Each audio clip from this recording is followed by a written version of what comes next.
10 things that are normal in Britain but nowhere else. Ever visited the UK and thought, wait, they do what here? From peculiar habits to endearing quirks, Britain is full of customs that feel completely normal to locals, but leave the rest of the world scratching their heads. These are not just stereotypes, they're lived experiences, woven into the fabric of British life. Whether it's the obsession with queuing or the unwavering devotion to tea, the UK has perfected its own rhythm. In this video, we're diving into 10 things that are normal in Britain but nowhere else. Some hilarious, some practical, and all incredibly British. 10. Washing machines in the kitchen. In Britain, it's completely normal to find the washing machine tucked under the kitchen counter, right next to the fridge or oven. For people from countries like the US or Australia, where laundry rooms or utility closets are the norm, this can feel baffling. Why mix cooking and laundry? The answer lies in Britain's architecture. Many British homes, especially those built before the 1980s, weren't designed with space for laundry appliances. Kitchens, being the most plumbed and powered room in the house, were the logical spot. It's not ideal, especially when you're making dinner and the spin cycle kicks off. But in the UK, it's just part of the landscape. Some newer builds include separate utility rooms, but even today, washing machines in the kitchen remain one of Britain's most puzzling normalities. 9. Obsession with queuing. The great British queue. There's perhaps no better symbol of British orderliness and quiet discipline than the queue. Whether it's for a bus, a sandwich, a cash point, or even outside the pub, Brits will form a line with military precision. And here's the kicker. It's not just expected, it's respected. Jumping the queue? Social suicide. Queue etiquette in the UK is sacred, and violating it can earn you eye rolls, passive-aggressive muttering, or a firm, "Excuse me, there's a queue, you know." Other cultures might push or hover, but in Britain, there's a deep cultural pride in queuing properly. It reflects a sense of fairness, patience, and stoic camaraderie. If aliens ever visited Earth and asked, "What is British society built upon?" just show them a queue outside Greggs on a rainy afternoon. 8.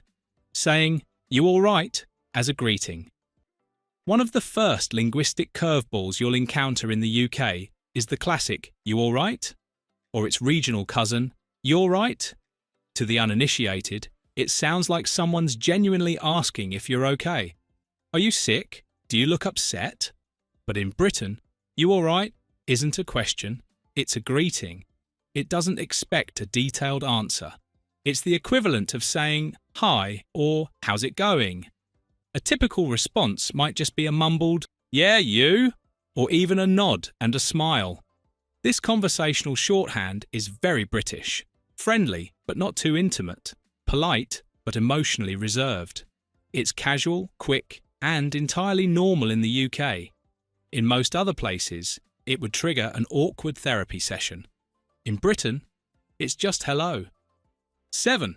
Electric kettles are sacred. The electric kettle is to Britain what the rice cooker is to Japan. Indispensable. Practically every British household, office, and hotel room has one. And not just for tea. Although, let's be honest, tea is the national fuel. Unlike in the US, where boiling water might happen in a pan or the microwave. Yes, really. The UK relies on fast, powerful electric kettles that bring water to a boil in under a minute.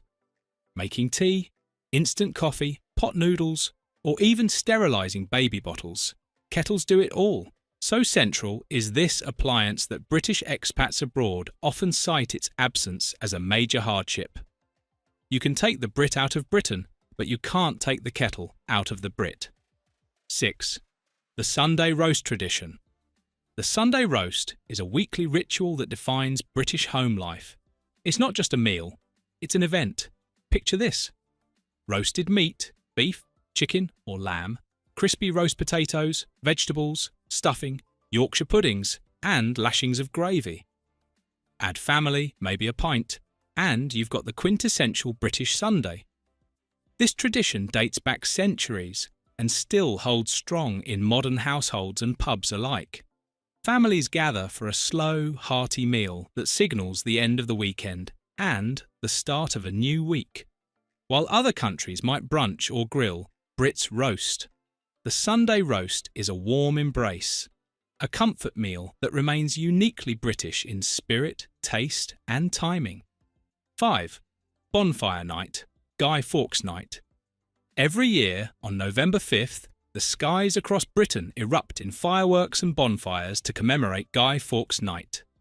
The story dates back to 1605, when Guy Fawkes tried and failed to blow up the Houses of Parliament.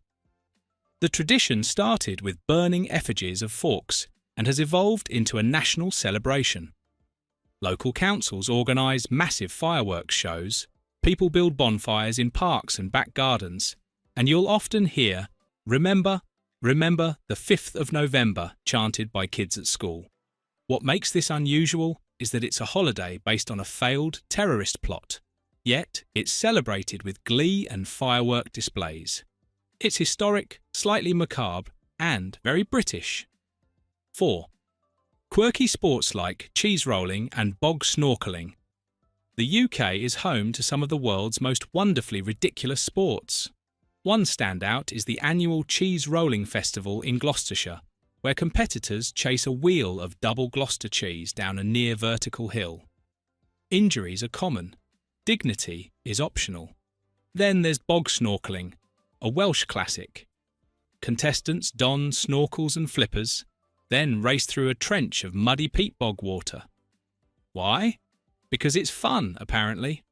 While most countries have their odd traditions, few have formalised them into such large annual spectacles. These eccentric events highlight a national sense of humour, resilience, and a love of organised chaos. 3. Carpets in bathrooms. Yes, really. This one always shocks visitors. British homes sometimes have wall-to-wall carpet in the bathroom. While it's far less common in new builds, older homes, especially from the 1970s and 80s, often feature this head-scratching design choice. The logic? Warmth underfoot. British bathrooms used to be drafty, and stepping onto cold tile on a winter morning wasn't appealing. Carpet was a cosy, if somewhat unwise, solution. While most other countries rightly favour tiles or waterproof vinyl, this lingering relic of the past still shows up now and then, and it's undoubtedly a very British interior choice. 2. Overhead shower attachments on bathtubs. If you've stayed in a British hotel or rented a flat, you may have encountered the infamous shower bath combo. A mixer tap with a detachable hose, sometimes mounted on the wall, sometimes not. Some have no water pressure. Others spray unpredictably. It's a far cry from the sleek, standalone showers seen elsewhere. This setup evolved from older plumbing systems where installing a full power shower wasn't always feasible. It also saves space, which is often limited in UK bathrooms. For Brits, it's just the norm. For everyone else, it's a quirky splash in the face, literally. 1. The pub as a second living room. British pub culture isn't just about drinking, it's about community. The local is the heart of many neighbourhoods. It's where people meet friends, celebrate birthdays, watch football, hold pub quizzes, or simply enjoy a quiet pint. Pubs in Britain often feel more like communal lounges than nightlife venues. Families come for Sunday lunch, dogs nap under tables, regulars are greeted by name, and unlike bars elsewhere, many pubs open in the daytime and serve food alongside ale and banter. The atmosphere is distinct: low ceilings, wooden beams, beer on tap, and friendly chatter. It's cosy. It's welcoming. And it's a core part of British life. From odd bathrooms to unshakable tea habits, these 10 quirks reveal how Britain does things its own way. They may confuse outsiders, but for Brits, they're a badge of cultural pride.